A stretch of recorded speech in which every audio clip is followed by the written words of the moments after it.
Just going to do a little walk around of this 1983 yz490.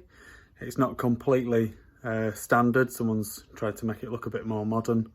They've powder coated the frame and stuff like that. It is matching numbers, engine and frame, but with the powder coating you can't quite see all of the numbers exactly, but you can just about make it out. Yeah, so going to do the normal stuff. Check for a spark, make sure the kill switch works, because if it doesn't and we get the bike started, then if it revved up, then need a way of stopping it.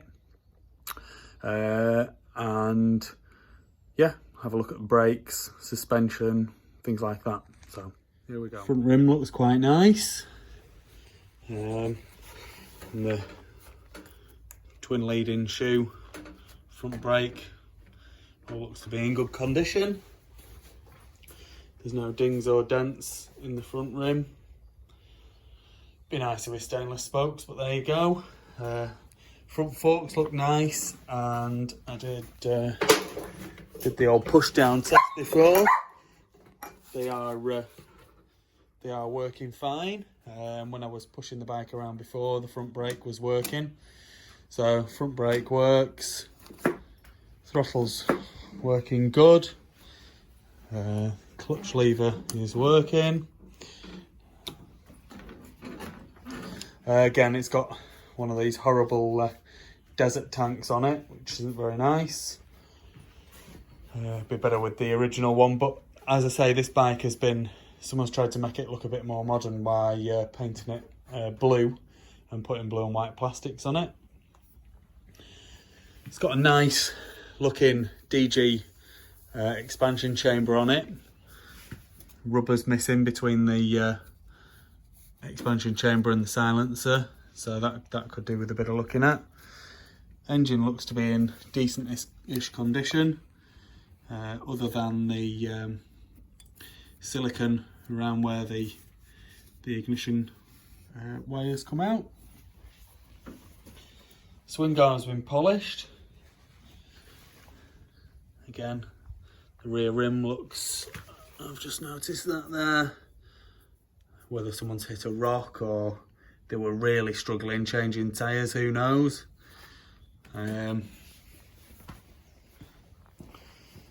So the rear rim, if you were wanting to make it mint, you'd want to change.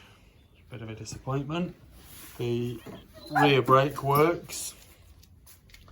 The air filter was absolutely screwed. It was all falling in pieces, so I've taken that out. That's why the seat's off.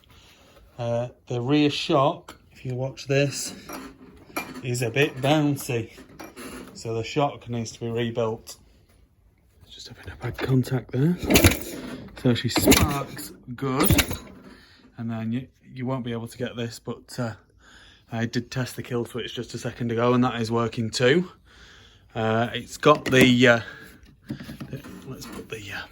let me put the plug back. I've just put the plug back in, and while I was doing that, I noticed that the rear rim is also cracked on this side, so it's taken a big knock. They've obviously hit a rock or something like that. So plug's back in. So I don't know if you can. It's really high compression on this engine, which is a good thing.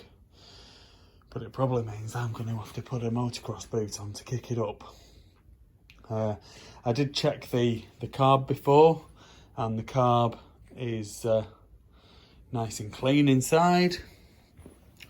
I just blew the jets out. They were all clear. The choke jet was clear and everything like that. So what I'm going to do, I'm going to find my motocross boots, put a boot on, and try and get this big girl running for you. Another thing that I didn't check as well was that it went through the gears. So we're in neutral there. I'm not going to be able to turn the back wheel around while it's in gear, I'm afraid, because it's so high on compression. So that should be first. Yeah, first. Back into neutral. Second. Third. Fourth. There we go. 4-speed box. Okay, so a little bit disappointing really. She has fired but not run, and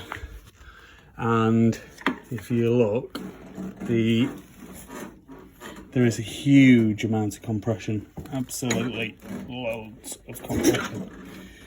So, but the kickstart return spring isn't working right, and it looks to me as though this cover has been off.